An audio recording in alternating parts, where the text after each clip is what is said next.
Hello my dears, ഇന്ന് നമ്മൾ സിമ്പിളായിട്ടുള്ള ഒരു ചിക്കൻ ബിരിയാണിയാണ് തയ്യാറാക്കുന്നത്. അതിനായിട്ട് നമ്മളൊരു കുക്കറാണ് കേട്ടോ യൂസ് ചെയ്യുന്നത്.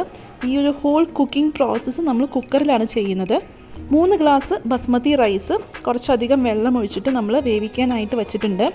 നമ്മൾ ചേർത്ത് കൊടുത്തിരിക്കുന്ന വെള്ളത്തിന് അളവില്ല, കാരണം നമ്മൾ റൈസ് ഊറ്റിയെടുക്കാനായിട്ടാണ് പോകുന്നത്. വെള്ളത്തിലേക്ക് പട്ട, ഗ്രാമ്പൂ, ഏലക്ക, പെരിഞ്ജീരകം, തക്കോലം, ബേ ലീഫ്, വെളിച്ചെണ്ണ, കുറച്ച് നാരങ്ങാനീരും ചേർത്തിട്ടുണ്ട്. ആവശ്യത്തിന് ഉപ്പും ചേർത്തിട്ടുണ്ട്. ചോറ് 80% വെന്തതിന് ശേഷം നമുക്ക് വെള്ളം ഊറ്റിക്കളയാം.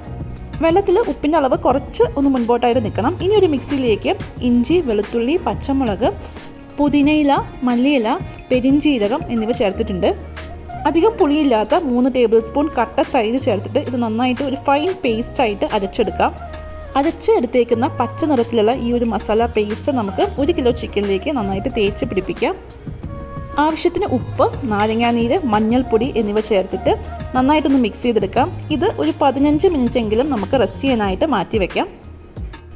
ഈ ഒരു ബിരിയാണിക്ക് എരിവിനായിട്ട് നമ്മൾ പച്ചമുളകാണ് യൂസ് ചെയ്തേക്കുന്നത്. ഞാൻ നല്ല എരിവുള്ള ഒരു 15 പച്ചമുളക് യൂസ് ചെയ്തിട്ടുണ്ട്. അതൊക്കെ ഓരോരുത്തരുടെ ഇഷ്ടത്തിനനുസരിച്ച് നമുക്ക് കൂട്ടുകയോ കുറയ്ക്കുകയോ ചെയ്യാവുന്നതാണ്. ഇനി നമുക്ക് ഒരു കുക്കറിലേക്ക് കുറച്ച് വെളിച്ചെണ്ണയും നെയ്യും ചേർത്ത് കൊടുക്കാം. ഞാനിവിടെ 2 ടേബിൾ സ്പൂൺ വെളിച്ചെണ്ണയും 1 ടേബിൾ സ്പൂൺ നെയ്യും ചേർത്ത് കൊടുത്തിട്ടുണ്ട്. ഇനി ചിക്കൻ്റെ പീസസ് നമുക്ക് നിരത്തി കൊടുക്കാം. റൈസ് ചേർക്കുന്നതിന് മുൻപായിട്ട് ചിക്കൻ ഒന്ന് വെന്ത് കിട്ടണം. അതിനായിട്ട് നമുക്ക് കുക്കർ ഒന്ന് ക്ലോസ് ചെയ്ത് കൊടുക്കാം. ഒരു വിസിൽ നമുക്ക് ഈ ചിക്കൻ വേവിക്കാം. നമ്മൾ അഡീഷണൽ ആയിട്ട് വെള്ളമൊന്നും ചേർത്ത് കൊടുക്കുന്നില്ല. ഈ ചിക്കനിൽ തന്നെ വെള്ളമുണ്ട്, അപ്പോൾ അതിൽ കിടന്ന് ചിക്കൻ വെന്ത് കിട്ടും. ഒരു വിസിലിന് ശേഷം ചിക്കൻ നല്ല കറക്റ്റായിട്ട് വെന്ത് വന്നിട്ടുണ്ട്. നമുക്ക് ഇനി ഇത് മറ്റൊരു പാത്രത്തിലേക്ക് മാറ്റാം. ഇനി കുക്കറിൽ നമുക്ക് സിമ്പിളായിട്ടുള്ള ഒരു മസാല തയ്യാറാക്കാനുണ്ട്. അതിനായിട്ടാണ് നമ്മൾ ഈ ചിക്കൻ്റെ പീസസും ഗ്രേവിയോട് കൂടി തന്നെ മറ്റൊരു പാത്രത്തിലേക്ക് മാറ്റുന്നത്. കുക്കറിൽ 1 ടേബിൾ സ്പൂൺ എണ്ണ ചേർത്തതിന് ശേഷം അതിലേക്ക് സ്ലൈസ് ചെയ്ത് വച്ചിരിക്കുന്ന 5 സവാള ചേർത്ത് കൊടുക്കാം. ഇത് ഞാൻ നല്ല തിന്നായിട്ടുള്ള സ്ലൈസസ് ആയിട്ടാണ് മുറിച്ച് എടുത്തേക്കുന്നത്.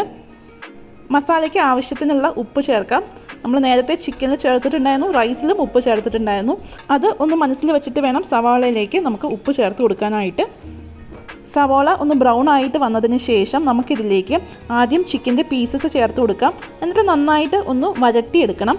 അതിനുശേഷം നമ്മൾ എടുത്ത് വെച്ചിരിക്കുന്ന ഗ്രേവി കൂടി ചേർക്കാം. ഇങ്ങനെ ചെയ്യുമ്പോൾ ചിക്കനിൽ നല്ലൊരു ബ്രൗണിഷ് കളർ വരും. അപ്പോൾ അങ്ങനെ വരാനായിട്ടാണ് ആദ്യം ഒന്ന് വഴട്ടിയെടുക്കുന്നത്. അതിനുശേഷം നമുക്ക് ഗ്രേവി ചേർത്ത് കൊടുക്കാവുന്നതാണ്. നമ്മൾ ഈ ഒരു മസാലയിൽ വേറെ തക്കാളി ഒന്നും ചേർത്ത് കൊടുത്തിട്ടില്ല. വളരെ സിമ്പിളായിട്ടുള്ള മസാലയാണ്. ഇനി നമുക്ക് ഇതിൻ്റെ മുകളിലായിട്ട് വേവിച്ച് വച്ചിരിക്കുന്ന ചോറ് ചേർത്ത് കൊടുക്കാം. നമ്മളിവിടെ വേറെ വെള്ളമൊന്നും ചേർത്ത് കൊടുക്കുന്നില്ല. ഇത് ചിക്കനിൽ നിന്ന് ഇറങ്ങിയിട്ടുള്ള വെള്ളമാണ് കേട്ടോ. റൈസ് നമുക്ക് നിരത്തി കൊടുക്കാം. പ്രസ് ചെയ്യൊന്നും വേണ്ട, ജസ്റ്റ് ഒന്ന് നിരത്തി കൊടുത്താൽ മാത്രം മതി കേട്ടോ. നമ്മുടെ റൈസ് ഓൾറെഡി കുക്ക്ഡാണ്, ഒരു 80% കുക്ക്ഡാണ് കേട്ടോ. അതൊന്നിനൊന്ന് ഒട്ടാതെ നമുക്ക് കിട്ടിയിട്ടുണ്ട്. റൈസിൻ്റെ മുകളിലായിട്ട് നമുക്ക് മല്ലിയില ചേർത്ത് കൊടുക്കാം. അതിൻ്റെ ഒപ്പം തന്നെ പുതിനയിലയും ചെറിയ പീസസായിട്ട് മുറിച്ച് ചേർക്കാം. 1/4 കപ്പ് ചൂടായിട്ടുള്ള പാലിലേക്ക് സാഫ്രൻ ചേർത്ത് ഞാൻ മാറ്റി വെച്ചിട്ടുണ്ടായിരുന്നു. ബിരിയാണിക്ക് നല്ലൊരു കളർ കിട്ടാനായിട്ടും അതുപോലെ തന്നെ നല്ലൊരു സ്മെല്ലിനും ഒക്കെ ആയിട്ടാണ് സാഫ്രൻ ചേർക്കുന്നത്. അത് ഓപ്ഷനിലാണ്.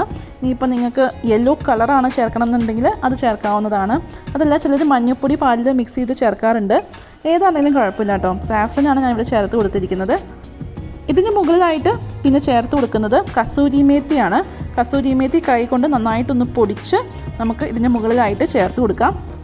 കുക്കർ നമുക്ക് ക്ലോസ് ചെയ്ത് വിസിൽ ഇട്ട് കൊടുക്കാം. ഇനി നമുക്ക് ഗ്യാസ് ഓണാക്കി ഏറ്റവും ലോ ഫ്ലെയിമിൽ വച്ച് കൊടുക്കാം.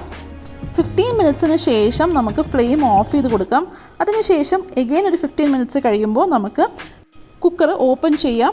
എന്നിട്ട് നമുക്കൊരു സെർവിങ് ബൗളിലേക്ക് മാറ്റാവുന്നതാണ്. വളരെ ടേസ്റ്റി ആയിട്ടുള്ള ഒരു ബിരിയാണിയാണ്. തീർച്ചയായിട്ടും ട്രൈ ചെയ്ത് നോക്കണം. അധികം മസാലയൊന്നും നമ്മൾ യൂസ് ചെയ്തിട്ടില്ല. പുതിനയില, മല്ലിയില ഇത് രണ്ടുമാണ് നമ്മൾ കൂടുതലായിട്ട് യൂസ് ചെയ്തേക്കുന്നത്. സാലഡ്, അതുപോലെ തന്നെ പപ്പടം, അച്ചാർ ഇതിൻ്റെ ഒപ്പം നമുക്ക് സെർവ് ചെയ്യാവുന്നതാണ്. വളരെ സ്വാദിഷ്ടമായിട്ടുള്ള, വളരെ സിമ്പിളായിട്ടുള്ള, നല്ല ടേസ്റ്റി ആയിട്ടുള്ള അടിപൊളി ബിരിയാണി ഇവിടെ റെഡി ആയിട്ടുണ്ട്. Thanks for watching. ബൈ.